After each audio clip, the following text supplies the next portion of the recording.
The gun hit the counter before the door finished closing. "Nobody move! Nobody scream!" The man's voice was ice. "I'm looking for the waitress who helped an old woman in the rain 3 days ago. Where is she?" Every customer froze. Every staff member froze.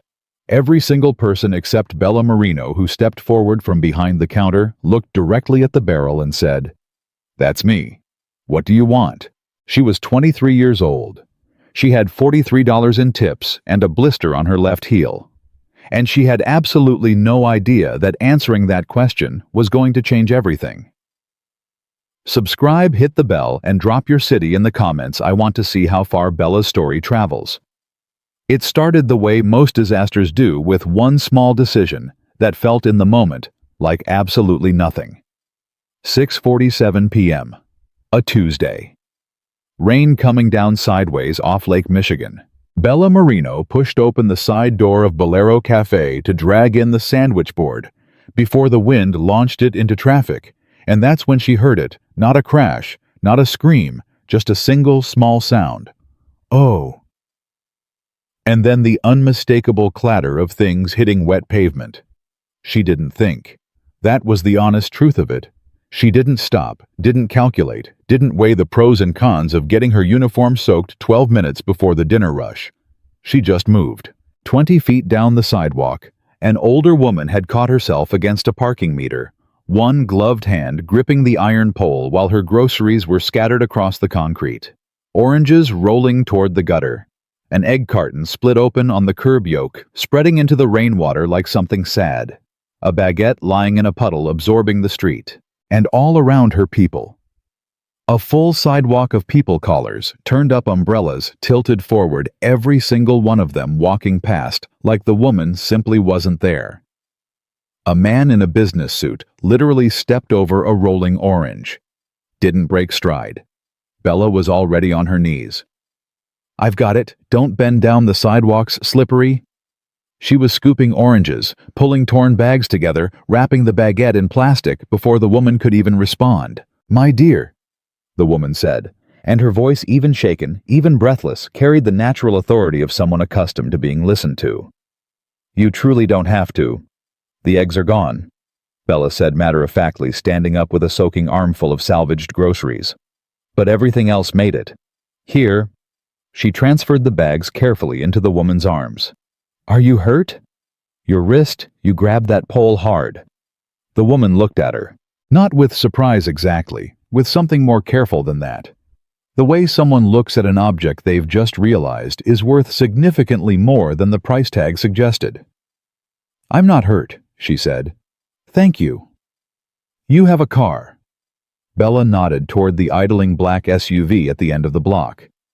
Even at a distance, it had that particular quality of expensive things, the way it sat in the rain without looking affected by it. "Is that yours?" "It is." "Okay, I'll walk with you. You're already soaking wet."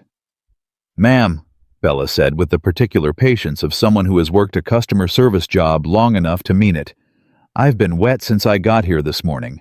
30 more seconds genuinely doesn't matter." The woman looked at her again, and then she laughed, a real laugh, quiet and sudden, like it caught her off guard. They walked to the car together. At the door, the woman turned, extended her hand with the formality of someone for whom the gesture still carried real weight. "Isabella Romano," she said. "Bella Marino." Bella answered, shaking it. Rainwater dripped off her elbow onto the sidewalk between them. "Bella." The woman repeated it thoughtfully, as if filing it somewhere specific and permanent. "You work at this cafe?" 2 years. "And are you treated well there?" The question landed strangely. Too direct for a sidewalk. Too knowing. Bella hesitated for half a second. Exactly half a second. The length of time it takes to decide between the polite answer and the honest one. "It's a job," she said.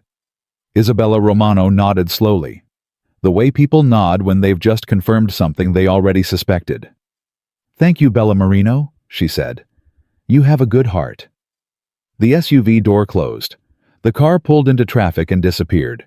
Bella stood on the sidewalk, soaking wet, holding absolutely nothing, feeling the particular strange flatness that follows an oddly charged moment you can't quite explain. Then she turned and went back inside. Gary was waiting at the door. Gary Pullman, 39, manager of Bolero Café for 6 years, was the human equivalent of a persistent low-grade headache. Not dramatic enough to take seriously, constant enough to be exhausting. He had his arms crossed. He had his expression, the one that lived permanently somewhere between disappointed and resentful, as if life itself had made a promise to him that it hadn't kept. "Where were you?"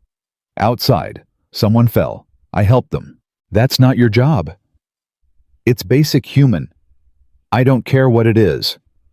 He stepped closer. Not enough to be clearly threatening, just enough to be clearly intentional. "You left the floor during pre-rush. Again. You want to explain to me why I should keep scheduling someone who disappears whenever she feels like it?"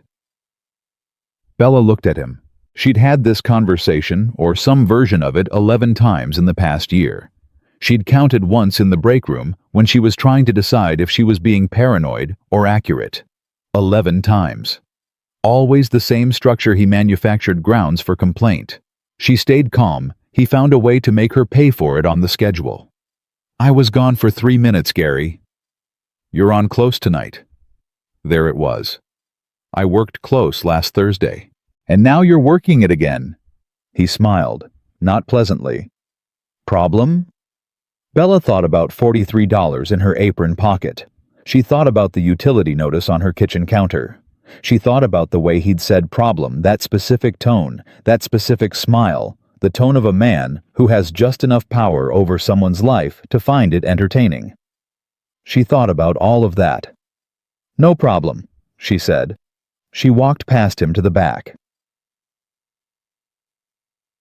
Jess was waiting in the break room with a stack of paper towels and the expression of someone who had watched the whole thing through the kitchen pass-through window. "He added close again," she said. It wasn't a question. "Yeah." Bella blotted her arms. Water was already pooling under the hem of her uniform. "I'm sorry." Jess handed her the stack. "For what it's worth, what you did out there was really kind." She dropped her groceries. Everyone else ignored her. "I know." Bella peeled off her soaked jacket and hung it on the hook. "That's kind of the whole problem with everything, isn't it?" Jess was quiet for a moment. Then, "Hey, that woman, the one outside, did she tell you her name?" Something in her voice made Bella look up. "Yeah, Isabella Romano." The paper towels in Jess's hands stopped moving. "Say that again," Jess said. Her voice had gone completely flat. "Isabella Romano. Why do you know?" "Come here." Jess grabbed her arm and pulled her to the far corner of the break room, away from the door, and dropped her voice to something barely audible. "Bella, Isabella Romano is Marco Romano's widow." Bella stared at her blankly. "Marco Romano," Jess repeated. "The Romano family." "I don't—" "Chicago, Bella. Old Chicago. The kind of family you don't read about in the Tribune because someone made sure of it. The kind of family that—" Jess stopped herself, glanced at the door, and started again more quietly. "When something in this city needs to happen quietly, they make it happen. When someone needs to disappear." She caught herself again. "You know what I'm saying?" Bella thought about the woman's handshake, the way she'd said her name back to her, Bella Marino, like she was recording it. "I helped her pick up oranges," Bella said. "I know. That's all." "I know, and that's good. That's exactly what you want it to be. I'm just saying." Jess exhaled.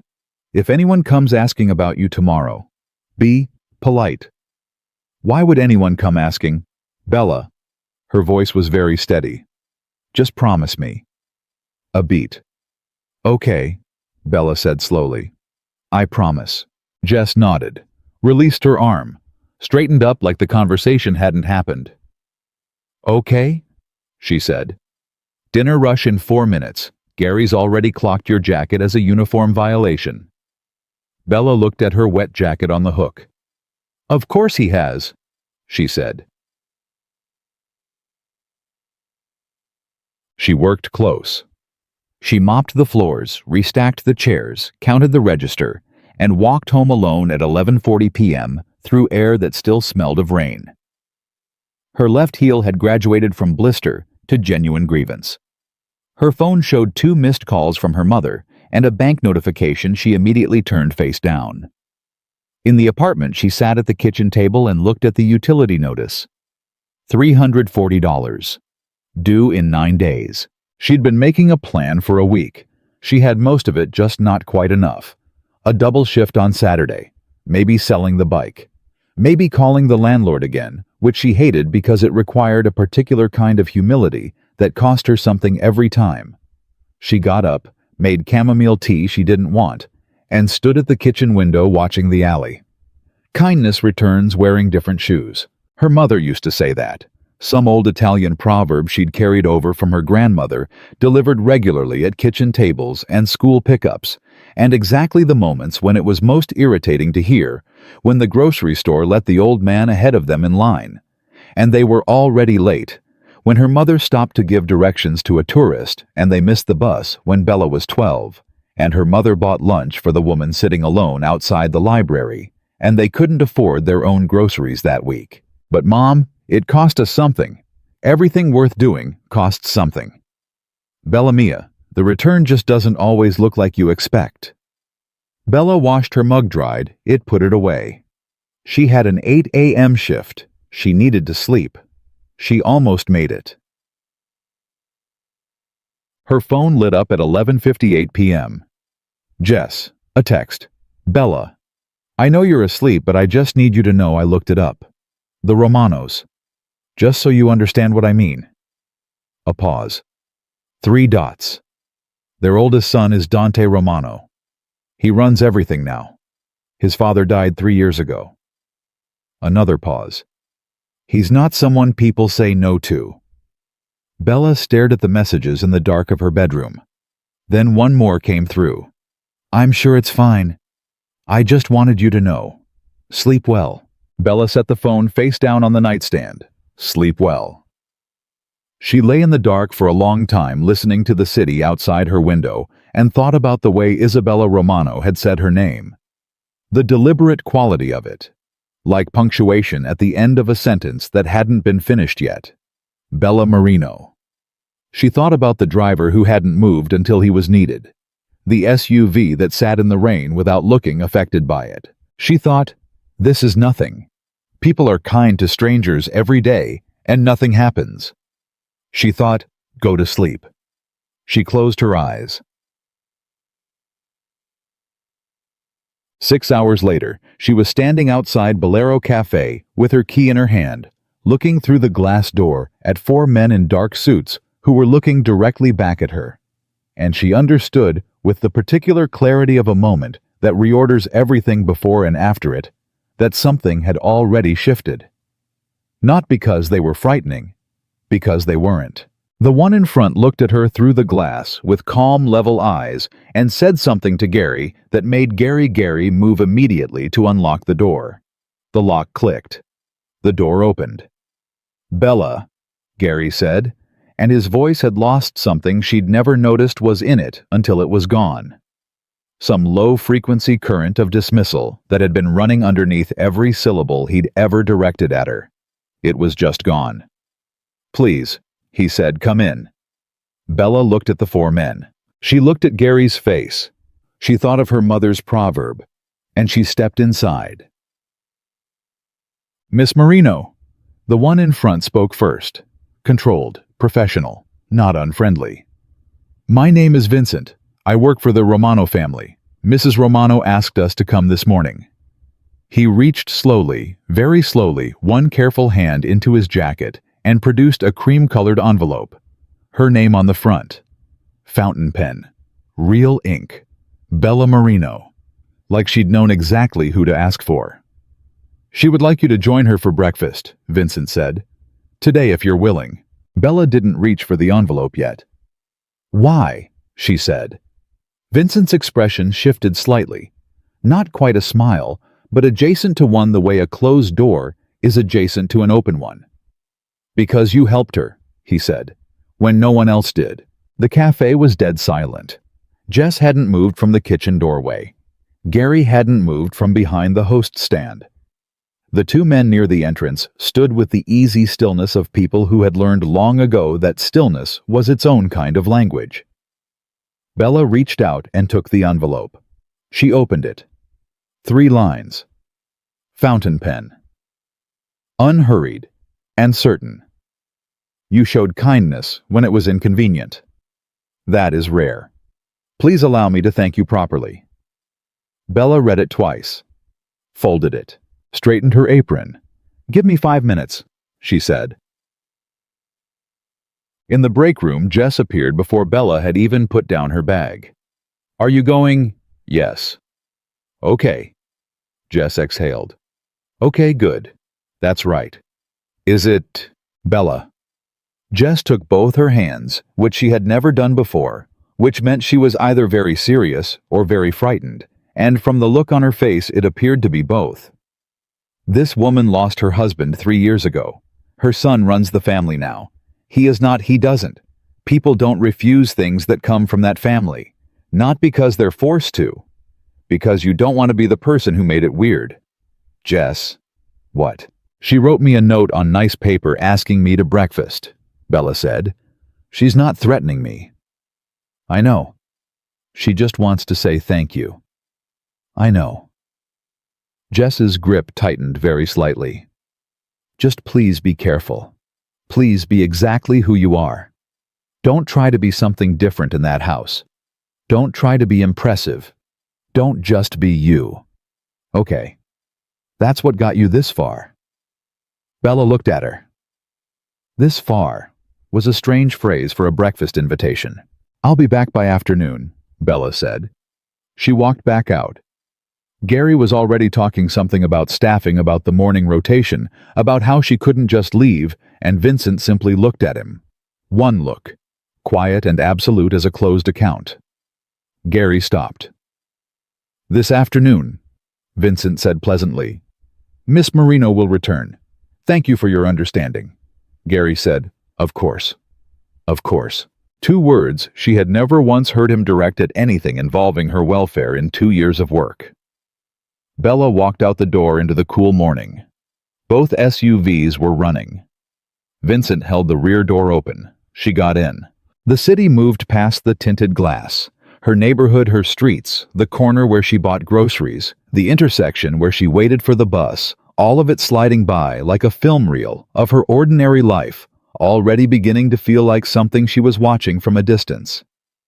She pressed her hands flat on her knees to stop them from trembling. They weren't trembling from fear exactly. They were trembling from the particular adrenaline of a person who has just stepped through a door they cannot step back through. Somewhere ahead of her, in a house she'd never seen, Isabella Romano was waiting.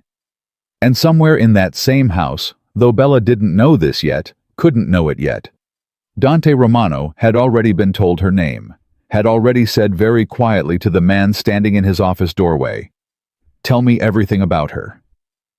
The car ride took 22 minutes. Bella knew because she counted. Not obsessively, just the way a person counts things when they have nothing else to hold on to. The minutes ticked by in her head while Chicago moved past the window, and Vincent sat in the front passenger seat saying absolutely nothing, and the driver said absolutely nothing, and the 2 men in the second SUV behind them said presumably absolutely nothing. It was the most expensive silence she had ever sat inside. She thought about texting Jess. She got as far as opening her phone before she realized she didn't know what to say. Just got into a Mafia car, wish me luck didn't seem right. She put the phone back in her pocket and looked at her hands. Her nails needed work. She'd been meaning to deal with that for 2 weeks. It was a strange thing to notice on the way to breakfast with a woman whose coat cost more than her rent. But her brain was doing what brains do under pressure, grabbing onto the small manageable details to avoid processing the large, unmanageable ones. I helped someone pick up oranges, she told herself again. That's the whole story. That's all this is. The car turned through a gate she didn't see coming, and the city changed. Not visually, she couldn't have explained it, but in the way sound works differently in certain spaces. The noise of the street fell away. What replaced it was a particular kind of quiet that isn't the absence of sound, but the presence of control. The kind of quiet that costs money to maintain. When the car stopped and Vincent opened her door, Bella stepped out and kept her face entirely neutral. She'd had practice with that. 2 years of Gary had been, if nothing else, excellent training in not showing your reactions to people who were watching for them. She kept her face neutral, and she walked inside. The woman who met her at the door was not Isabella Romano. She was younger, maybe 50, with efficient movements, and the careful blankness of a professional who has learned to be invisible in rooms where powerful things happen. She introduced herself as Maria said Mrs. Romano was expecting her, and led Bella through the kind of interior that doesn't announce itself loudly. No gold fixtures, no obvious display. Just the accumulated weight of old money, the kind that doesn't need to prove anything because it predates the concept of proof. Bella walked through it with her spine straight, and her chin level, and her hands absolutely still at her sides. She was not going to be the girl who gaped. She was not going to touch anything she wasn't invited to touch. She was not going to let anyone in this house see her flinch. Maria led her to a room at the back, a sitting room with tall windows where daylight came in clean and clear, and there was Isabella Romano seated at a small table set for two, wearing a different coat than yesterday, but the same steady expression. She rose when Bella entered, which was not what Bella expected, and extended her hand. "You came," she said, and something in those 2 words sounded like genuine relief. "You asked," Bella said. Isabella Romano smiled. A real one this time, not the polite version, not the careful version. A smile with actual warmth in it. "Sit," she said. "Please. Are you hungry?" "I didn't eat this morning," Bella admitted, because there was something about the woman that made lying feel both unnecessary and vaguely insulting. "Good. Sit." Bella sat.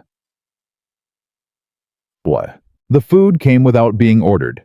Eggs, bread-sliced fruit, small cups of espresso that smelled like a different category of coffee than anything Bella had poured in 2 years at Bolero. She ate with the contained composure of a person who is hungrier than she's letting on.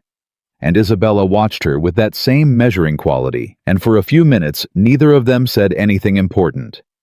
Then Isabella set down her cup and said, "I want to tell you something about yesterday." "Okay," Bella said. "I was not in distress," Isabella said. "Not truly. My driver was 30 feet away. I have a phone. I am not a woman who cannot manage a wet sidewalk." She paused. "But I was watching. I had been standing outside that cafe for 4 minutes before I slipped. I wanted to see you understand. I wanted to see what kind of place it was. What kind of people moved through it." Bella put down her fork very carefully. "So you didn't fall," she said slowly. "I fell," Isabella said, and something amused moved through her expression. The sidewalk was genuinely slippery. That part was not theater. A beat. "But I had already been watching you through the window for several minutes before that. I had already noticed you." "Noticed me doing what?" "Working," Isabella said simply. "You're the only one in that cafe who looks at the customers as people. Everyone else looks at them as transactions. You remember the old man who sits by the window every Tuesday? You always bring him his coffee before he asks, and you ask about his dog. You gave the woman with the crying baby your staff discount without being told to, and then you covered for it out of your own tips because you didn't want her to feel embarrassed." Bella was very still. "I've only been in twice," Isabella said, "but I notice things. It's a habit, an old one." "You were watching me," Bella said. Not accusatory, just making sure she had the shape of the thing right. "I was," Isabella said without apology. "And then the sidewalk and the oranges and—" She lifted one hand slightly.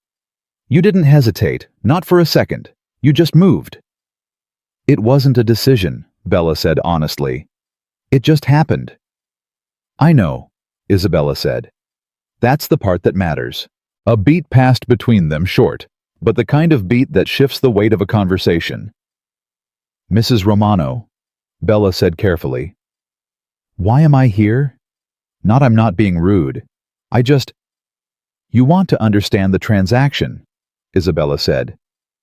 I don't want there to be a transaction, Bella said. That's kind of the point. Isabella Romano looked at her for a long moment. Then she said, You're right, I apologize. Old habits. She refilled Bella's espresso without asking. I want to know you, she said quietly. That is the honest answer. I am a woman who has spent a great deal of time in rooms full of people who want things from me, or are afraid of me, or both. Yesterday, on a wet sidewalk, a young woman helped me for no reason at all. No calculation. No awareness of who I was. She paused. Do you have any idea how long it has been since someone did something for me simply because it was the right thing to do? Bella didn't answer, because the answer was obvious, and saying it out loud felt unkind. I have a son, Isabella continued. He takes care of everything. He is very good at taking care of everything. But there are things a son cannot give you. Her voice remained even, but something underneath it shifted slightly, a fault line, hairline thin. I've been lonely, Bella, for quite some time. The room was very quiet. Bella thought about her mother, about kitchen tables, about the particular weight of a woman who has been carrying things alone for long enough that she's almost stopped noticing the weight. I'm sorry, Bella said, and she meant it simply directly without performance. Isabella Romano nodded once. Eat your eggs, she said. They're getting cold. They talked for 2 hours, not about the family, not about anything that would later feel significant in the way significant things announce themselves. They talked about small things, about Bella's mother, who had come from Naples at 20 and spent 40 years in Chicago making the best Sunday gravy in their building. About Isabella's garden, which she tended herself even though she had staff who offered. About the neighborhood Bella grew up in and the one Isabella had grown up in 40 years earlier, and how they were and weren't the same. At some point, Bella realized she had completely relaxed. That realization immediately made her tense again, because relaxing in a stranger's house. This stranger's house specifically seemed like either wisdom or complete foolishness, and she wasn't sure which. Then, Isabella said mid-sentence about tomatoes. He's home, by the way. I'm sorry, my son. Isabella lifted her cup with perfect calm. Dante. He came in this morning. I thought you should know in case you hear someone moving around. Bella processed this. Does he know I'm here? She asked. He does. What did he? He said, and I'm quoting directly, Isabella said with a quality in her voice that was almost mischief. Why is there a stranger in the house, and why did Vincent not inform me? That sounds like a reasonable question, Bella said. It does.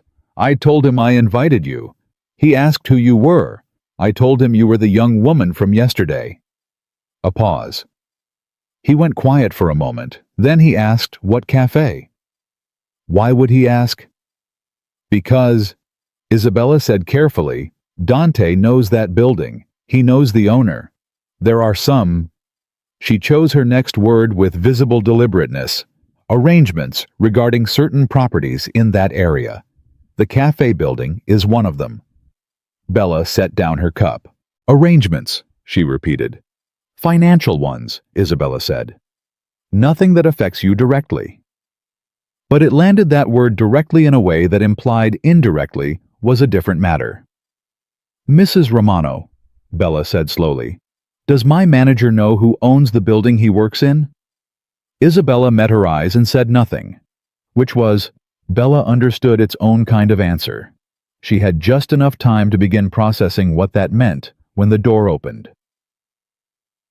He didn't knock.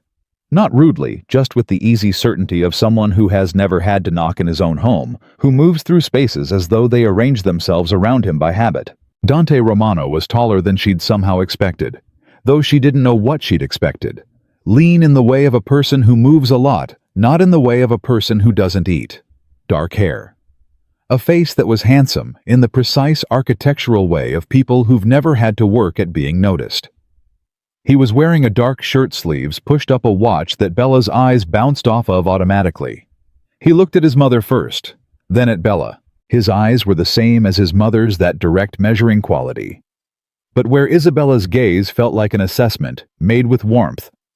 At the end of it, Dante's felt like an assessment that hadn't reached its conclusion yet. "Mom," he said. "Dante," she said pleasantly. "You remember I mentioned Bella?" "I do." He looked at Bella. "Miss Marino." "Mr. Romano," Bella said. He crossed the room and sat down, not at the table, but in the chair across from it, as though positioning himself as a third party rather than a participant. He poured himself coffee from the pot without asking, which suggested he was more comfortable here than he was performing comfort. "Vincent tells me you work at Bolero Cafe on Meridian," he said. "I do." 2 years. "Yes." "Gary Pullman is your manager." The way he said Gary's name was not aggressive. It wasn't contemptuous. It was simply flat, the tone of someone reciting a fact they find mildly distasteful, the way you might say there's a crack in that wall. "He is," Bella said carefully. "How is that?" Dante asked. "Working for him." Bella looked at him steadily. She felt the question for what it was, not small talk, not curiosity. Something with more intention underneath it, the shape of which she couldn't see yet. "It's a job," she said, the same words she'd given his mother on the sidewalk. Dante Romano looked at her for a moment. "You said the same thing to my mother," he said. "I know. And you meant the same thing both times." "Yes." "Which is that it's complicated, but you're not going to say how to someone you don't know." Bella met his eyes. "Yes." Something shifted in his expression, small, nearly invisible, but there. Like a door not opening, but unlocking. "Fair enough," he said. He drank his coffee. Isabella watched them both with the particular satisfaction of a woman who has arranged something she isn't going to explain. Then Dante said without changing his tone, "He docked your wages last month." Bella went very still. "I'm sorry. Gary Pullman, he docked 2 hours from your check in March, logged them as a no-show. You were there. I have the security footage from the building system." He said it like he was reading from a list. "He's done the same thing to 3 other employees in the last 6 months. 2 of them quit. You didn't." The room felt slightly different than it had a moment ago. "How do you—" she started. "I own the building," he said simply. "The cafe is a tenant. I have access to operational records when there's a dispute." "There hasn't been a dispute," Bella said. "Not yet," Dante said. A silence. Then quietly, "Are you telling me this for a reason?" Dante Romano set down his coffee cup and looked at her with those level, unfinished eyes. "I'm telling you this," he said, "because I want to understand what kind of person you are. Specifically, whether you're the kind of person who accepts things that are wrong because they're convenient to accept, or the kind of person who, when given information, does something with it." "And which kind do you prefer?" Bella said. The question came out sharper than she intended. She felt it leave her mouth and considered briefly that she was sitting in the home of a family Jess had described by saying people don't say no to them, and she was not exactly being deferential. Dante Romano looked at her, and then for the first time he smiled. Not the polished, controlled version. A real one, arriving quickly and departing just as fast, like it surprised him too. "The second kind," he said. Isabella Romano made a small sound that might have been satisfaction and refilled everyone's coffee without comment. Bella left the Romano house at 11:47 a.m. Vincent drove her back. The city reassembled itself outside the window, in reverse, the wide, quiet streets becoming the narrow, loud ones, the gate becoming the intersection, the controlled silence becoming the ordinary noise of her ordinary neighborhood. She sat with her hands in her lap and her thoughts in a configuration she couldn't quite name. She had just spent 2 hours having breakfast with a woman she'd met in the rain over some spilled oranges, and had met that woman's son, who knew her manager's name, and apparently had footage of the time Gary had stolen 2 hours of her pay and had been told things she wasn't sure what to do with yet. The car stopped in front of Bolero. "Miss Marino," Vincent said, and held out a small card, cream-colored, the same stock as the envelope. A phone number. No name. "Mrs. Romano asks that you use this if you need anything." Bella took it. "Vincent," she said, "what happens now?" He met her eyes in the rear-view mirror, and the expression on his face was one of the most honest things anyone had said to her all morning, despite being wordless. Whatever happens, it said it has already started. She got out of the car. She pushed open the door of Bolero Cafe. Gary was at the host stand. He looked at her at the SUV pulling away from the curb behind her, and his face ran through something complicated. Something that moved from irritation to calculation to a third thing she hadn't seen there before. Something that looked for the first time in 2 years, unmistakably, like unease. "Good afternoon," Bella said. She walked past him to the back, and behind her, she heard Gary pick up his phone. She heard him dial. She heard him say very quietly to whoever answered, "We might have a problem." She didn't sleep that night either. Not because of fear, or not only because of fear, but because her brain had shifted into that particular gear where it keeps replaying moments and re-examining them from different angles, the way you turn a stone over and over, looking for the seam. Gary had made a phone call. She'd heard 6 words through the break room wall. "We might have a problem." Then his voice had dropped, and she'd heard nothing else, and she'd spent the rest of her shift moving through tables and refilling coffee, and smiling at customers with the surface part of her mind, while the deeper part ran those 6 words on a continuous loop. "We might have a problem." Not I, not theirs. We, which meant Gary had someone to call, someone he reported to, someone who, when the Romano name came attached to a waitress in his cafe, was the kind of person Gary thought needed to know about it. Bella had asked Jess very casually during close, "Do you know if Gary has a business partner, like outside the cafe?" Jess had given her a look that lasted about 2 seconds longer than a casual question warranted. "Why?" she'd said. "Just curious." "Bella, I heard him on the phone. He sounded worried about something." Jess had been quiet for a moment, wiping down the counter with the focused attention of someone deciding how much to say. Then, "I don't know for sure, but about a year ago, before you started, there was a manager here before Gary. His name was Pete. He was fine, normal, not awful. Then 1 month he was just gone. Gary was here the next Monday. No explanation. And Pete used to take calls from the same number every Thursday at 4 p.m., and then so does Gary." She'd paused. "I noticed because it's always 4 p.m., always Thursday. Never varies." "You think someone put Gary here?" "I think," Jess had said carefully, "that the cafe you and I work in is possibly a lot more complicated than either of us was hired to know about." Bella lay in the dark of her apartment, now staring at the ceiling, and thought about a man who owns a building and knows his tenant's manager by name and has security footage of wage theft he'd apparently been watching and not yet acted on.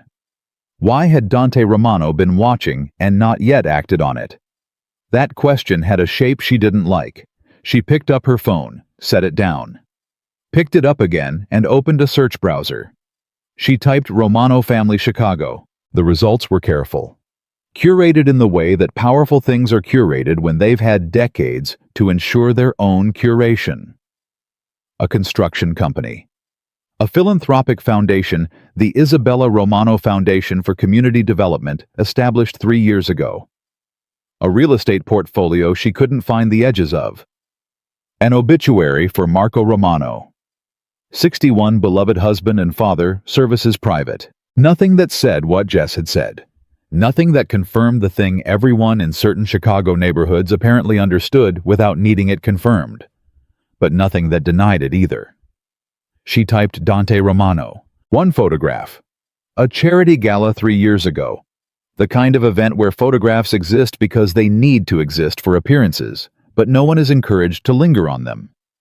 He was taller than she'd expected.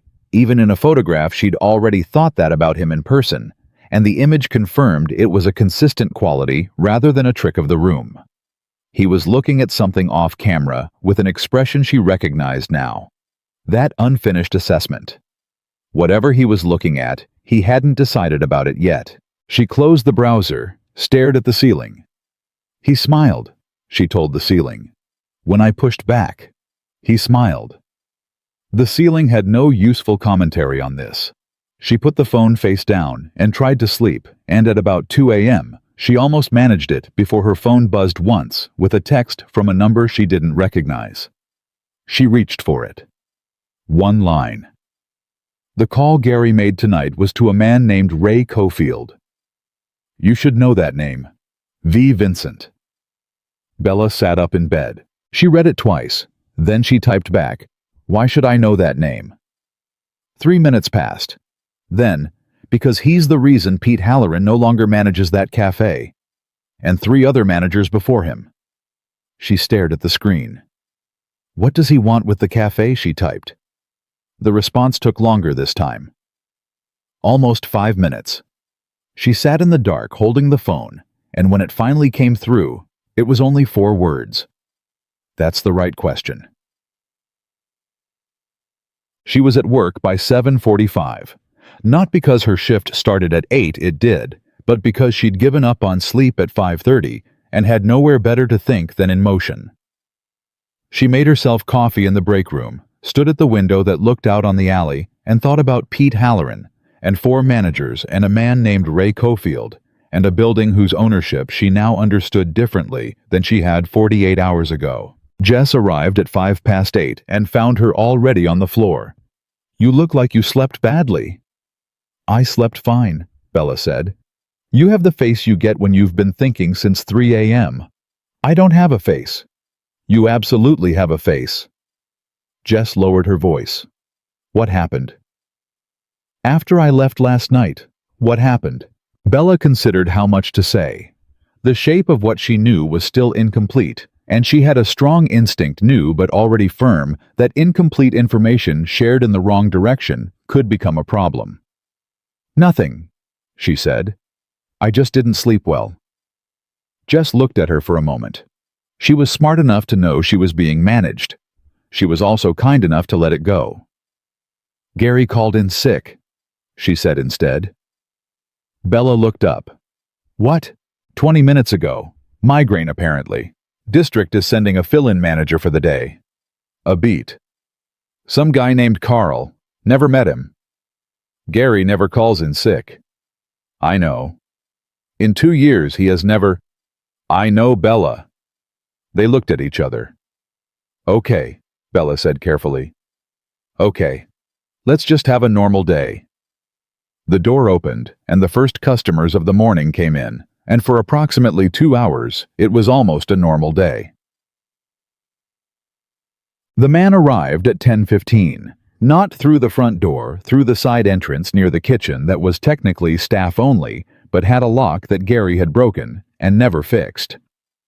He came in like someone who'd used that door before, which meant he'd been in this building when it wasn't open to him, which Bella clocked immediately, because she was close enough to the kitchen pass-through to see it. He was not large. That was the first thing. She'd been bracing unconsciously for large, for the kind of physical statement the Romano men made just by standing in a room. This man was medium everything. Medium height, medium build, 40-something, the kind of face that doesn't stick in memory. The kind of face that is designed not to.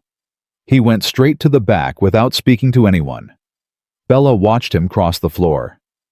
Jess, she said quietly. I see him, Jess said without looking up from the table she was clearing. You know who he is? No. But I know he didn't come through the front, and he's heading for Gary's office, and Gary called in sick this morning 30 minutes after you came in, so... She stacked a plate on her arm. I'd say these things are related. Bella set down the coffee pot she was holding. I'm going to check the back hallway, she said. Bella. I'll be 60 seconds. Bella, don't. She was already moving. The back hallway ran along the length of the kitchen, narrow with supply shelving on one side and the manager's office at the end. The office door was not quite closed. She didn't go close enough to be seen. She went close enough to hear. Two voices. One she didn't know. Medium controlled the voice of a man who doesn't waste effort on volume. The other she'd never heard before today, but recognized from context immediately. Carl, the fill-in manager, who had apparently arrived earlier than anyone realized. "Doesn't matter what she knows," said the medium voice. "What matters is whether Romano's people made contact." "Did they, Carl?" "She left with 4 of them yesterday morning, came back at noon. Gary said she walked in like, Gary should have called me the moment the cars showed up, not 8 hours later. He panicked. I don't pay Gary to panic." A pause. "What did she take when she left phone bag?" "Just her phone, left the apron. And when she came back, she went straight to the floor. Gary said she seemed..." Carl hesitated. "Normal, calm, normal," the medium voice repeated with something flat and skeptical in it. "Romano's people don't invite cafe waitresses to breakfast because they're being friendly. She knows something, or she's been positioned." "Positioned for what?" Silence. Then, "That's what I need to find out. Watch her. I want to know every table she serves today, every phone call, every person who walks in that she reacts to. And tell Gary he's coming back tomorrow, whether he has a migraine or not." Bella backed away from the door, slowly, carefully. 2 steps, 3, until she was far enough back that her footsteps on the floor couldn't be timed to the conversation she'd just heard.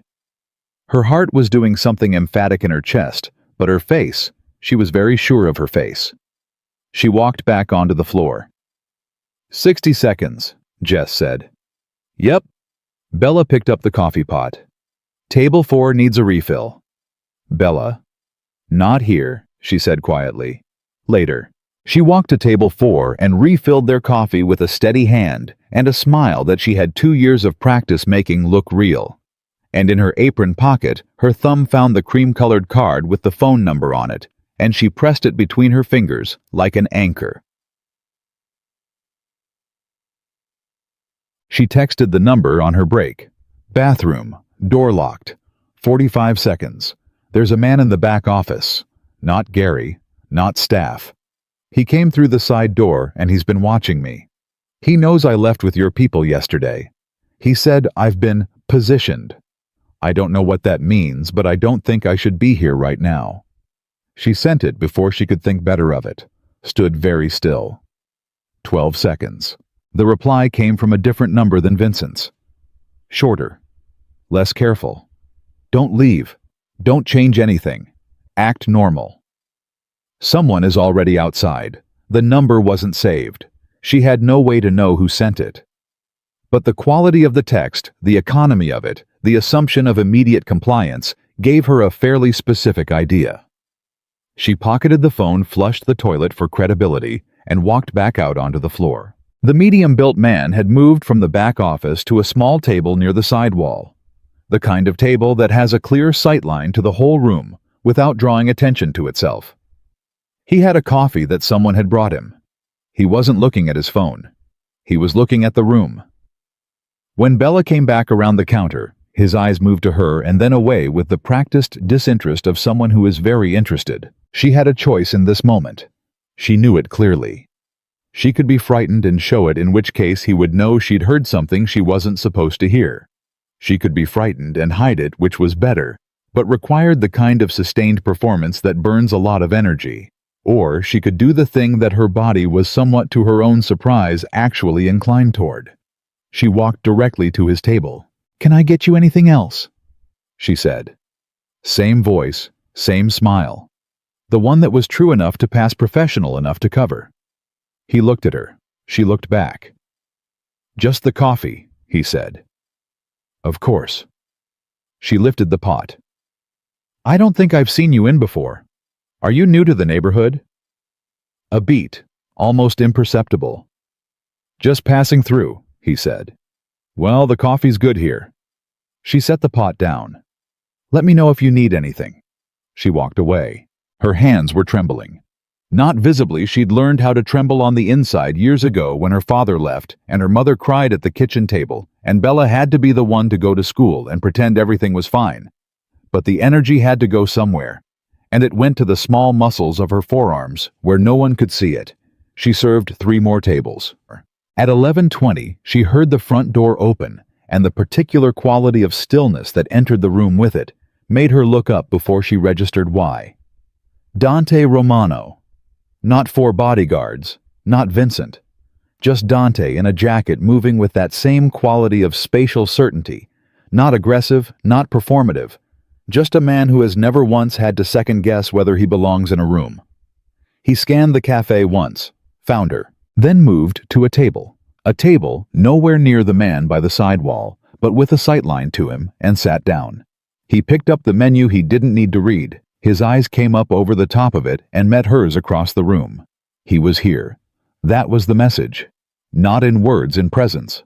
Whatever she had walked into by texting that number, it had been received, and this was the response. Bella Marino took a breath, picked up her order pad, walked to his table. "Good morning," she said. "What can I get you?" Dante set the menu down. "Coffee," he said. "And Bella, sit down." "I can't sit with customers during my shift." "I own the building," he said quietly. "Sit down." She sat. He leaned forward slightly, just enough to close the distance between their voices, without changing anything visible about his posture. "The man by the wall," he said. "Don't look. How long has he been here?" "Since around 10:15. He came through the side entrance." "Did he speak to you directly?" "He ordered coffee. I went to his table." A pause. "He said he was just passing through." Something moved through Dante's expression, fast, controlled, but there. "You went to his table," he repeated. "I didn't want him to know I'd heard—" She stopped herself. "I heard him talking in the back office, about me. He thinks I know something, or that your family positioned me for something. He's having me watched." Dante was very still. "How much did you hear?" "Enough." He looked at her for a long moment. That same unfinished assessment, but closer to finished now. The door not just unlocked, but slightly ajar. "His name is Ray Cofield," Dante said quietly. Bella went still. "I know that name." "Vincent told you." "Yes." "Then you know he's not here about you specifically. He was here before you became relevant. The cafe is—" He paused, chose words. "There are financial interests in this building that I have been in the process of reclaiming.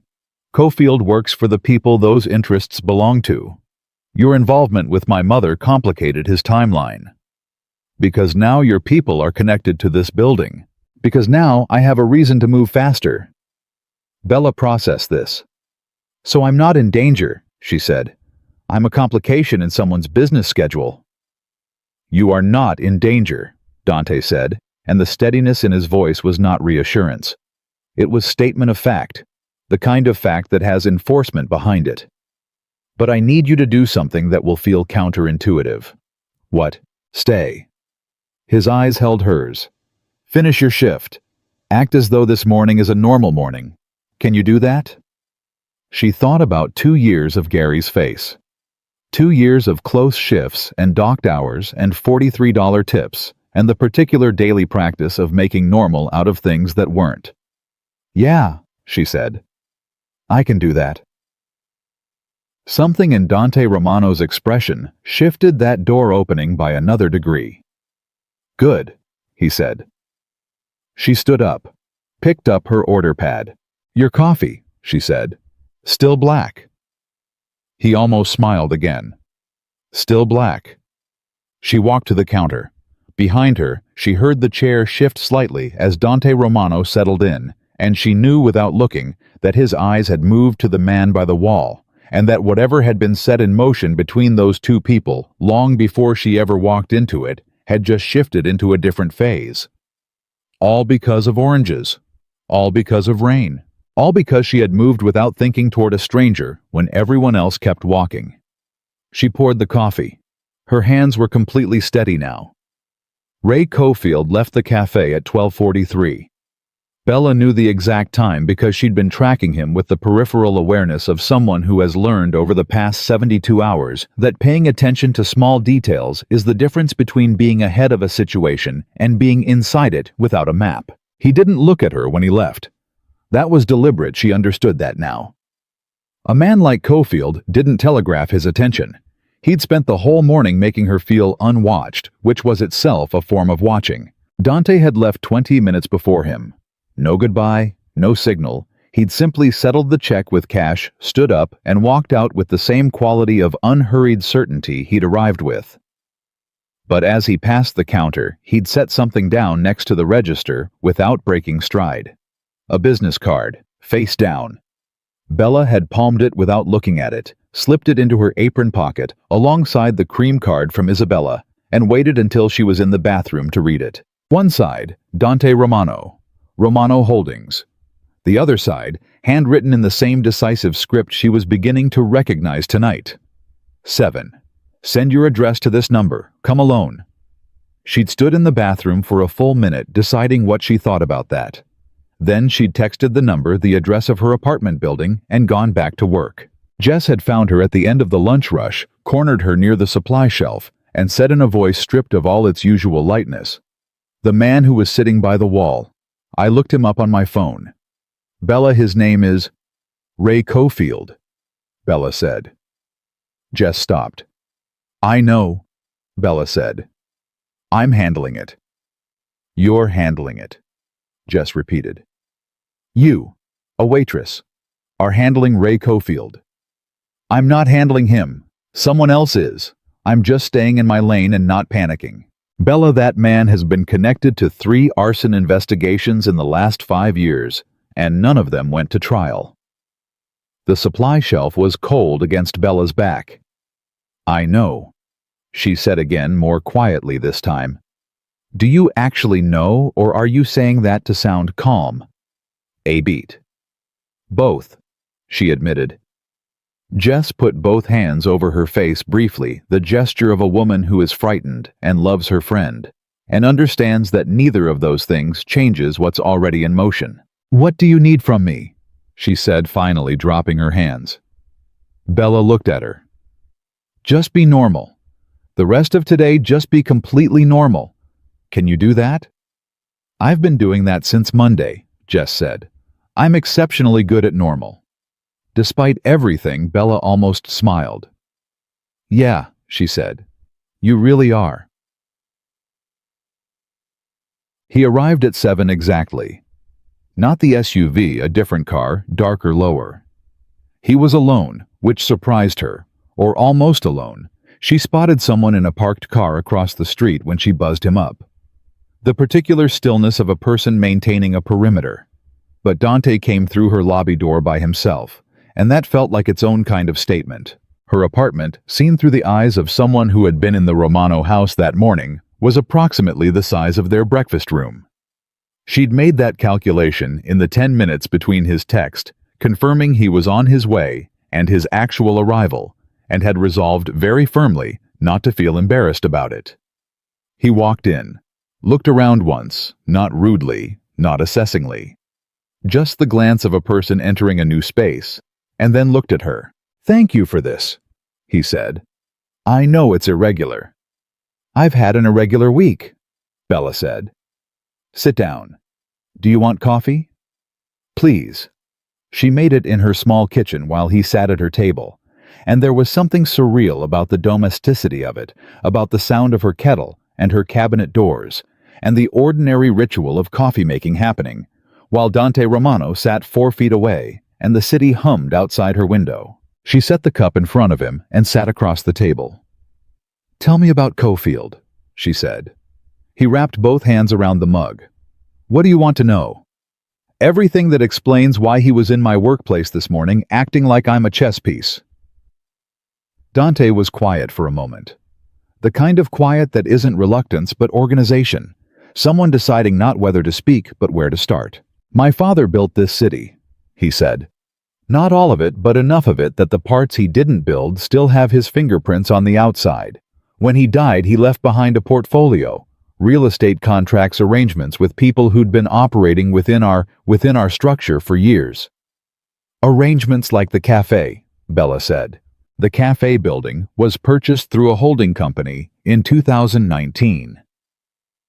The tenant, the cafe business itself, is legitimate.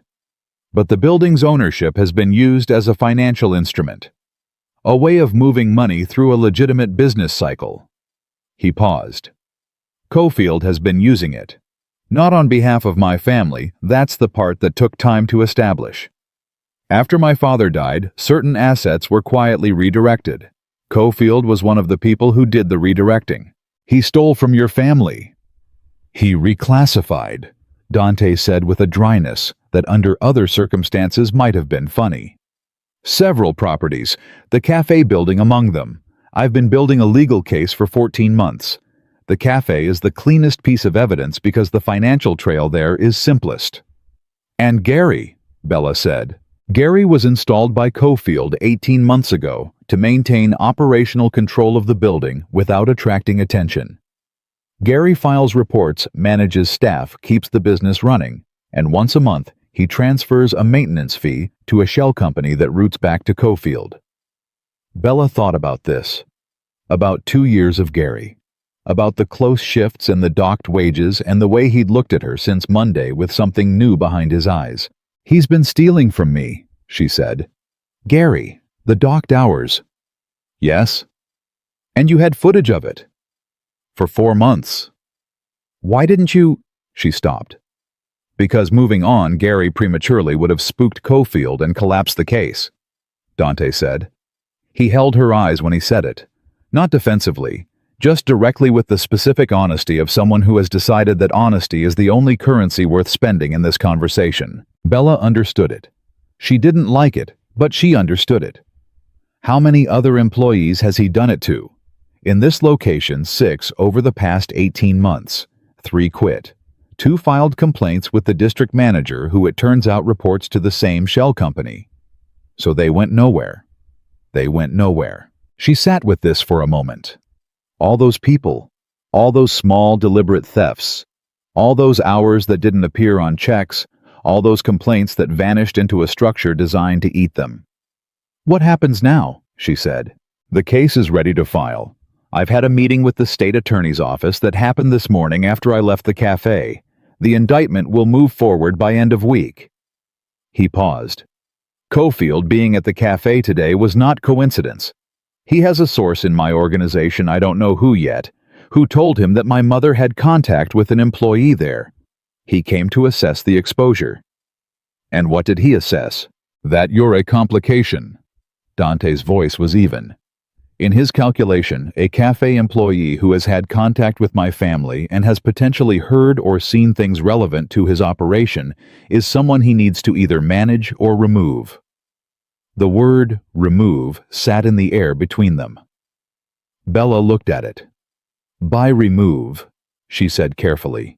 You mean? I mean, he would find a way to make you irrelevant, Dante said. Discredit you, move you out of the building, possibly something more direct if he felt pressured. His jaw tightened slightly. That won't happen. I want to be unambiguous about that.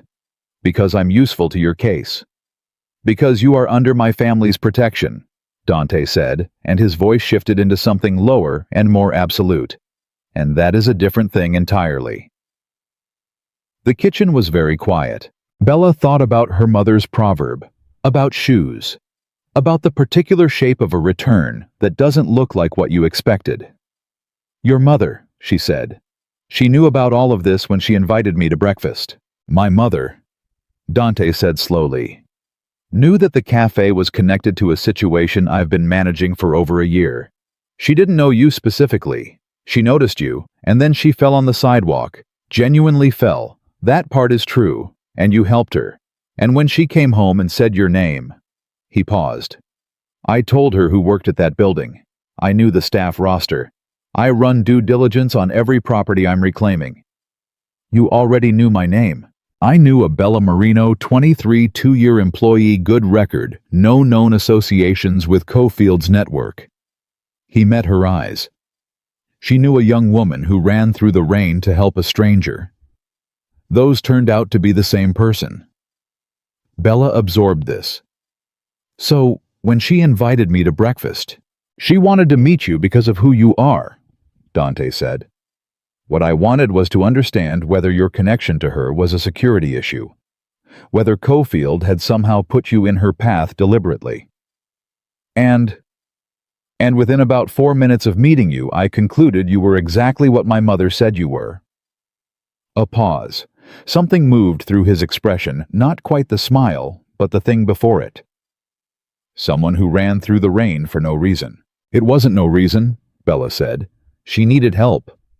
Most people redefined need in a way that excluded that situation. Most people were wrong. He looked at her for a long moment. Yes, he said. They were. He stayed for an hour and 40 minutes. They covered the practical things, what she should do if Cofield or anyone associated with him made direct contact, how to reach Vincent, what the next 72 hours would look like as the legal case moved forward. He was precise and organized, and she paid close attention, and at some point she realized they had stopped talking like a man briefing an asset and started talking like two people who were genuinely in conversation. He asked about her mother, not as due diligence as interest. She told him about the Sunday gravy, about Naples, about the way her mother still crossed herself every time an ambulance went by, a habit from childhood that had never left her. He told her, and she could see it cost him something small to say it, that his own mother had done the same thing for the 3 weeks after his father died, every time she heard a siren. She thought it might be someone else's husband, he said. She said she didn't want another woman to lose theirs without someone acknowledging it. Bella looked at him across her small kitchen table. Your mother is a remarkable woman, she said. She is, he said simply. She also doesn't tell me everything she does, which is an ongoing situation. She seems like someone who makes her own decisions. She is exactly that, Dante said, which is occasionally terrifying. There was a warmth in his voice when he said it that was different from everything else she'd heard from him. Not controlled, not organized, just real. She filed it away without meaning to. At 8:40, he stood to leave. At the door, he paused with his hand on the frame and turned back, and the expression on his face had returned to that quality of unfinished assessment, but closer to finished than she'd ever seen it. You asked me earlier, he said, whether you were useful to the case or under protection, as if those were the only two options. Aren't they? There's a third, he said. She waited. Relevant, he said. You can be relevant to someone without being useful to them in any calculable way. My mother understood that before I did. Bella leaned against the doorframe. That's a very careful way of saying something, she said. Something crossed his face, quick, involuntary, and entirely human. I'm a careful man, he said. I've noticed. He left. She closed the door and stood with her back against it and breathed for a moment. Then her phone rang. Unknown number. Different from Vincent's, different from Dante's.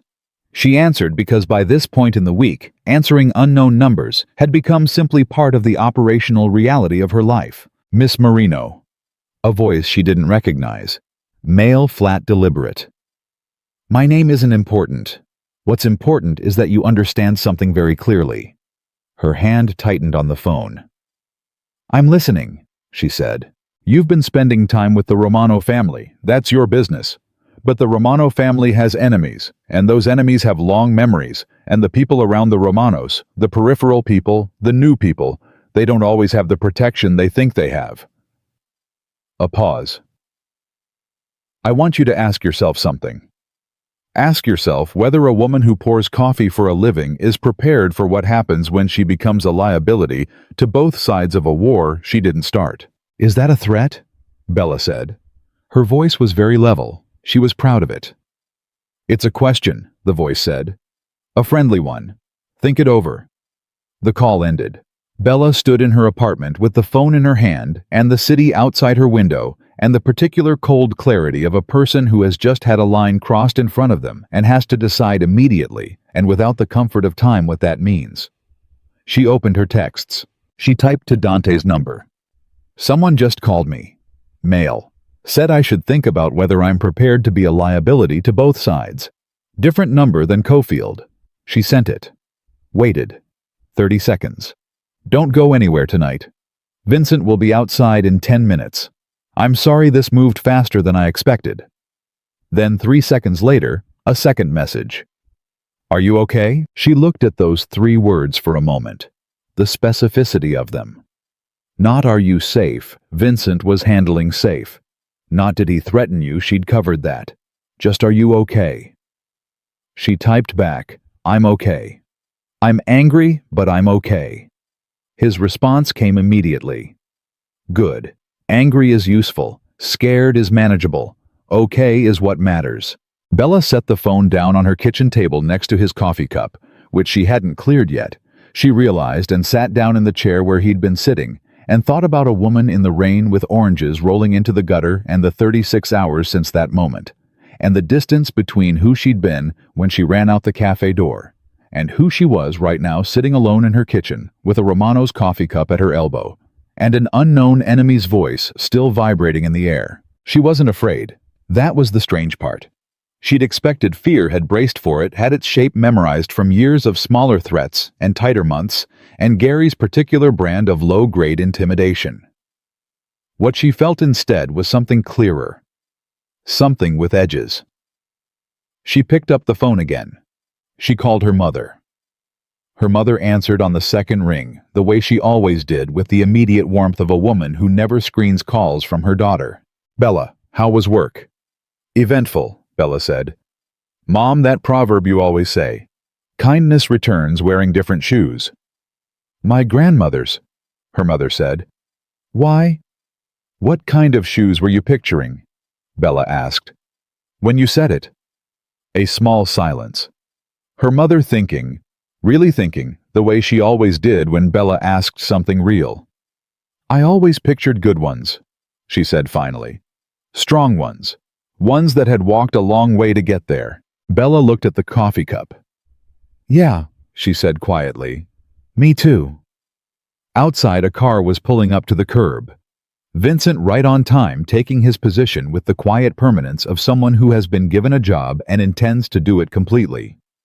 Tomorrow, the indictment would move forward. Tomorrow, Gary would come back to a building that had already begun the process of changing ownership in ways he didn't yet understand. Tomorrow, everything would be different. But tonight, Bella Marino sat in her small kitchen in her small apartment with her mother's voice in her ear and a complicated man's coffee cup on her table, and she felt underneath all of it. Underneath the fear she wasn't feeling, and the anger she was the first fragile certain shape of something she hadn't expected to find here. Something that felt unmistakably like ground. She didn't sleep, but this time it was different. The previous night had been restless in the way of unresolved things, questions with no answers, shapes without edges. This was something else. She lay in the dark of her apartment with Vincent's car outside and Dante's coffee cup still on the table because she hadn't moved it and her mind was not spinning. It was settling, the way water settles after something large has moved through it. Tomorrow was already decided. She could feel it. At 6:15 she got up, showered, made coffee, and stood at her window watching the street come alive the way Chicago always did, with noise first. Then people, then the particular momentum of a city that never fully stopped, just slowed down to breathe at 3 a.m. and started again before dawn. Vincent's car was still there. She texted him, "You've been there all night." His response, "Yes, miss. Did you sleep?" "I'm fine, miss." She stared at that for a moment. Then she went downstairs and knocked on his car window with 2 cups of coffee and the expression of someone who is not asking permission. He took the cup. He looked slightly startled, which she suspected didn't happen to him often. "You didn't have to do that," he said. "You sat outside my building all night," she said. "The least I can do is give you coffee." Vincent looked at this cup, then at her. Something shifted in his professional composure, not breaking, just softening at one edge.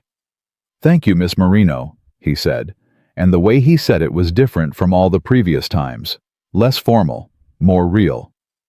Bella, she said. Just Bella. He nodded once. She went back upstairs to get ready for what was coming. The call from Dante came at 8:40. The indictment was filed this morning at 8 a.m., he said. No greeting, no preamble. Cofield was taken into custody 40 minutes ago. Gary Pullman has been contacted by investigators and has agreed to cooperate in exchange for reduced exposure. Bella sat down on her kitchen chair. It's over, she said. That part is over, Dante said. There will be proceedings. It takes time. But Cofield is contained, and the building, the cafe, reverts to Romano Holdings as of this morning. Legally, cleanly, with documentation, the DA's office has already reviewed. And Gary? Gary will not be returning to Bolero Cafe, Dante said. The flatness in his voice on Gary's name had not changed from the first time he'd said it. Ever.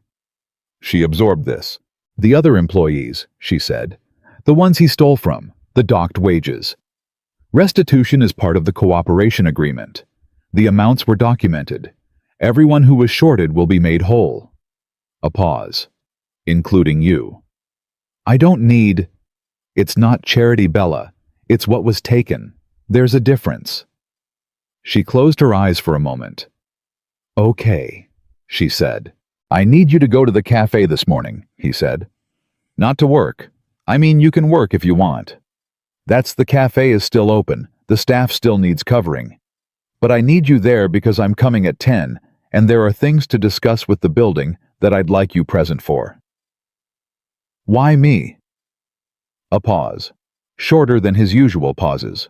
Because you work there, he said. Because you know the staff. Because when I walk into that building in an hour to tell people their manager has been arrested and their building has changed hands, the person standing next to me who they trust will matter more than anything I say. Bella thought about Jess. About Carl, the fill-in manager, who was almost certainly not going to be filling in much longer. About the morning regulars who would arrive at 8 with no idea that the building they drank their coffee in had spent the last 18 months as a financial instrument for a man who was currently in federal custody. I'll be there, she said. Thank you.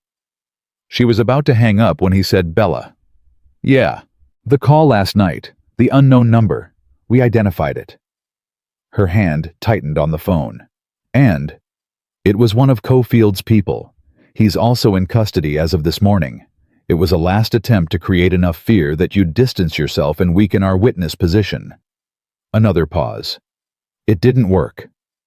No, she agreed. It didn't. She could hear something in the silence after that. Something that wasn't quite said, but occupied the space where words would have been. I'll see you at 10, she said. 10, he confirmed.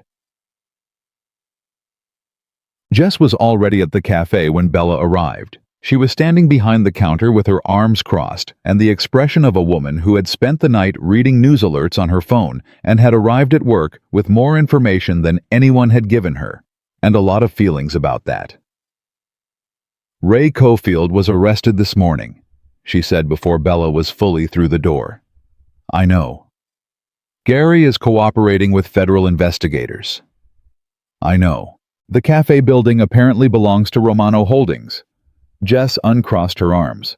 Bella, how long have you known about all of this? About 48 hours, Bella said honestly. And you didn't tell me because I didn't have the full picture, and giving you half of it in a place where we were being watched seemed like a bad idea. She met Jess's eyes. I'm sorry. I was trying to protect you. Jess looked at her for a long moment. I'm annoyed, she said. I know. I'm also... She exhaled. Okay, I'm mostly just relieved, and slightly terrified, and a little bit... She stopped. What? Proud of you, Jess said quietly. Which feels like a weird thing to say, but I am. The door opened behind Bella. A regular the Tuesday man, the one with the dog, came in with his coat collar up and his usual expression of a person who has earned his coffee. Bella turned automatically. Morning, Mr. Hensley. The usual. He smiled at her the way he always did, The quiet smile of someone for whom a familiar face in the morning is not a small thing. "Please," he said. And just like that, the morning opened up and the cafe filled in the way it always did, with the noise and warmth of ordinary people starting ordinary days. And Bella moved through it with the practiced ease of someone who knows every corner of a space she's worked for 2 years, and for a little while, everything was simply what it looked like on the surface. Dante arrived at 10:02. He came through the front door this time. No SUVs, no formation, just Dante and Vincent, and a woman Bella hadn't met mid-50s. Precise posture, a leather portfolio under one arm, who turned out to be the Romano Holdings property manager, a woman named Claire, who shook hands with a grip that meant business. He walked to the counter where Bella was. "Hi," he said. It was such a plain, unguarded word coming from him that she almost laughed. "Hi," she said back. He looked around the cafe at the customers. The counter, the light coming through the front windows, with the particular attention of someone seeing a place, not as it has been, but as it might be. "Is the staff here?" he said. "Everyone on the morning shift. 3 people in the back. Can we get everyone together for 5 minutes? She went to the back and got them Marco from the kitchen, Deshawn from prep, Sylvia, who handled the morning baking, and brought them out with the slightly bewildered expressions of people being asked to step away from their stations mid-shift. Dante stood at the counter and addressed all of them with the directness of someone who doesn't waste people's time and respects them enough not to soften things unnecessarily. "My name is Dante Romano. As of this morning, Romano Holdings is the legal owner of this building. Gary Pullman will not be returning. A new management structure will be in place within the week." He paused, and when he continued, his voice shifted not softer exactly, but more deliberate. "Every employee here will receive back payment for any wages that were incorrectly withheld over the past 18 months. You will receive documentation of the amounts by end of week. You don't need to do anything to claim it. It will come to you." Silence. Marco from the kitchen said, "Every employee." "Every employee," Dante confirmed. Marco looked at Deshawn. Deshawn looked at Sylvia. Some kind of rapid, wordless calculation passed between them that Bella recognized from 2 years of shared shifts. The way people who work hard for not enough money react when someone tells them a wrong is being corrected. Not quite belief yet. The thing before belief. "What happens to the cafe?" Jess asked. She'd been leaning against the counter with her arms crossed, and now she stood straight. "The cafe stays open," Dante said. "That's not in question.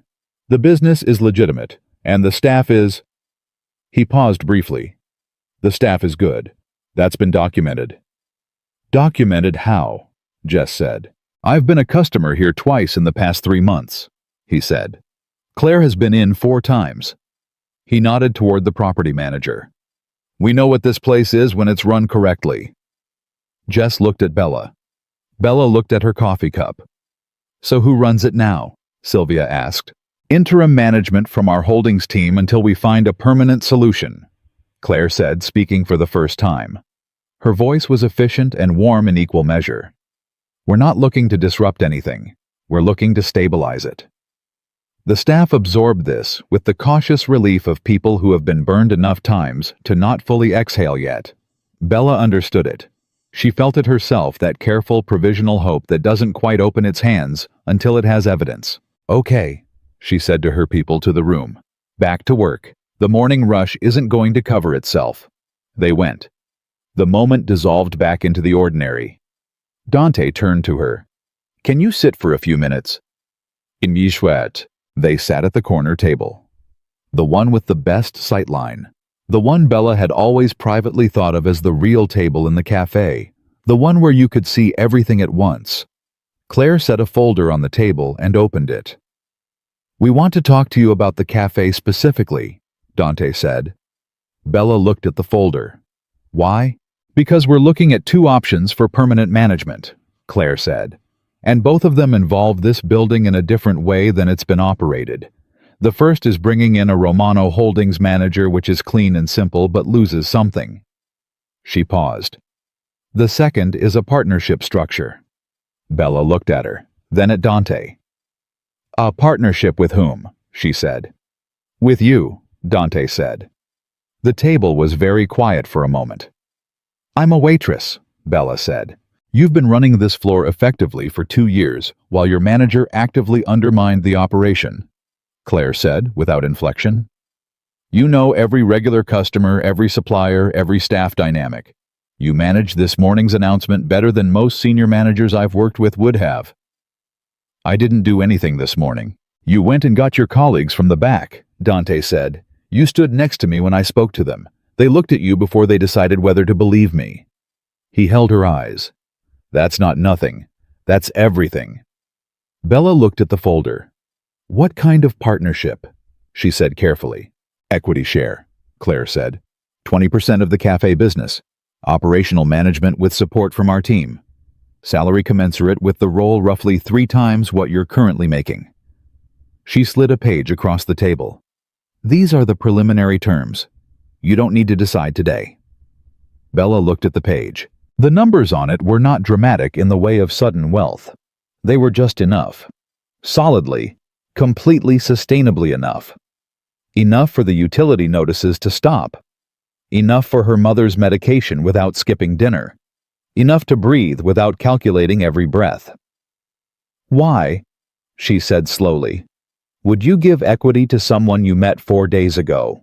Because equity isn't given, Dante said. It's invested, and I don't make investments without research. He paused. You've been researched for 14 months, Bella. You just didn't know it.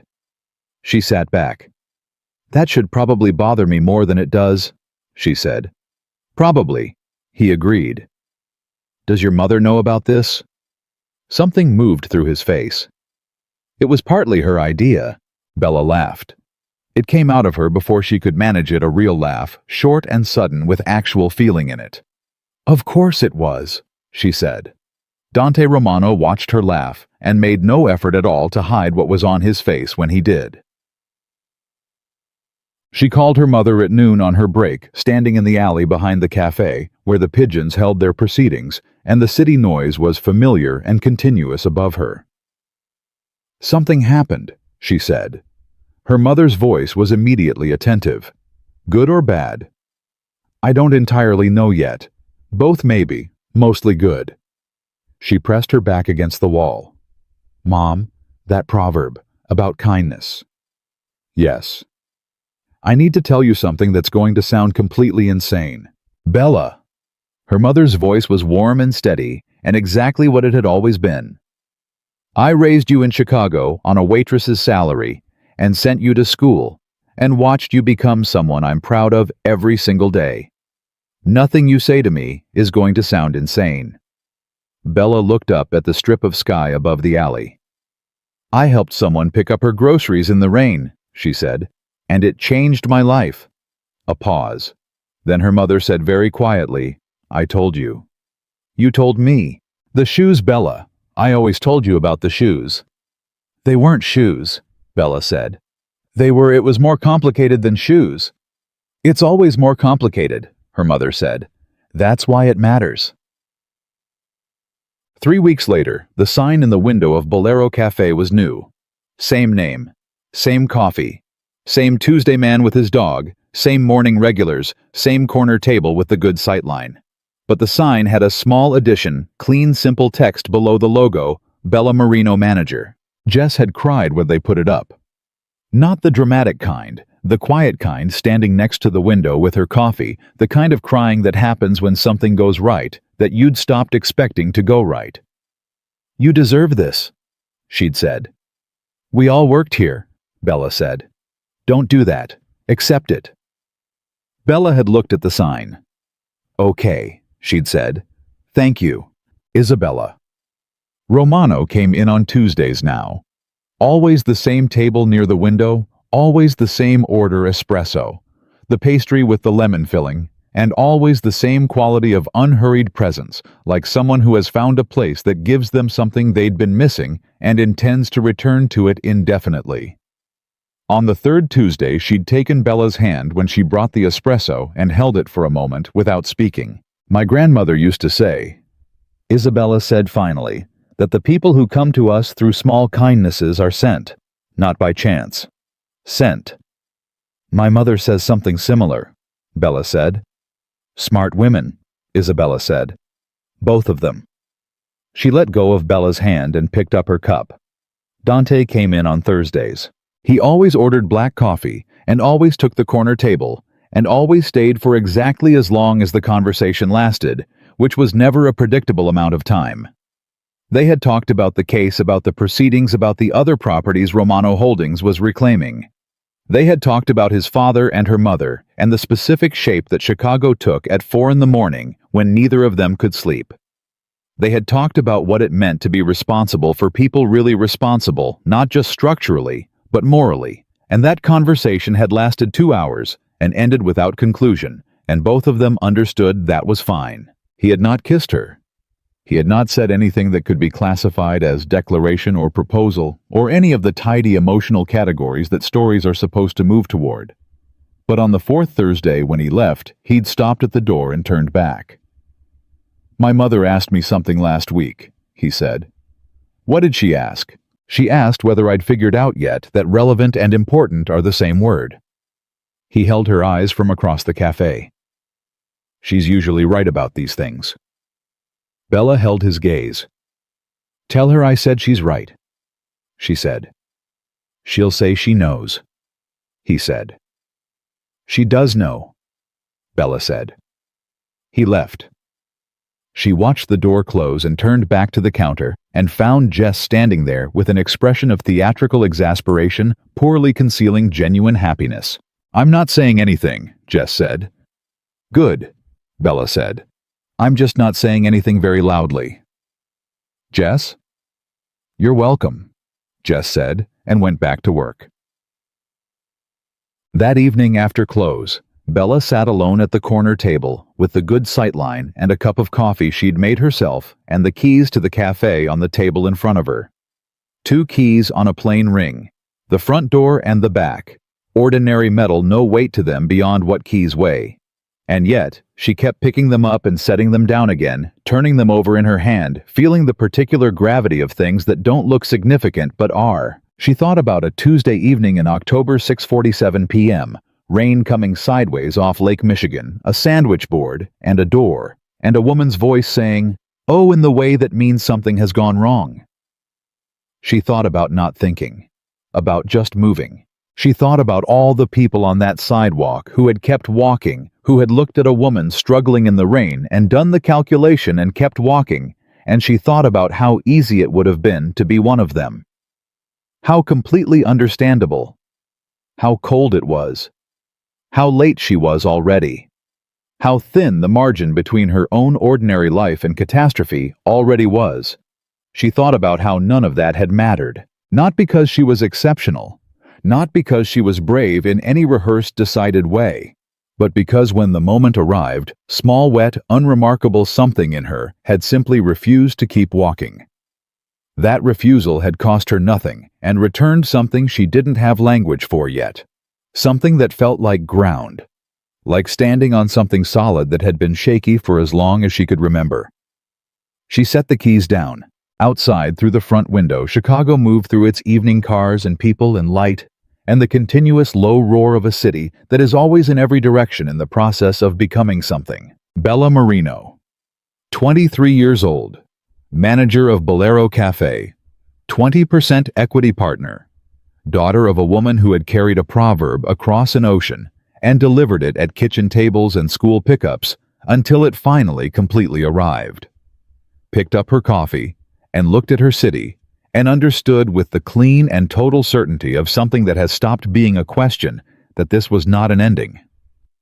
It was the first solid day of everything that came after, and she had earned it with nothing more and nothing less than the decision to run through the rain toward a stranger when everyone else walked away.